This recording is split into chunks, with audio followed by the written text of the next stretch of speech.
Alright, so today we're doing an oil reset on a 2022 Jeep Grand Cherokee, and this is a 3.6 liter version.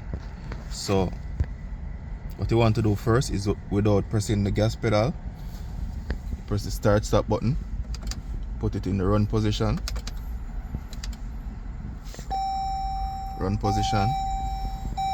so wait for the screen to turn on.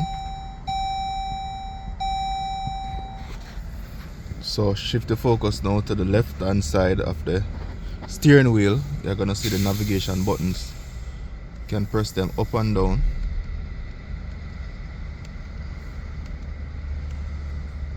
Up and down until you reach vehicle info.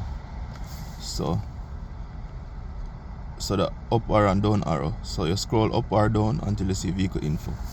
So once the vehicle info comes up, if you're not seeing the oil percentage, you can scroll across left or right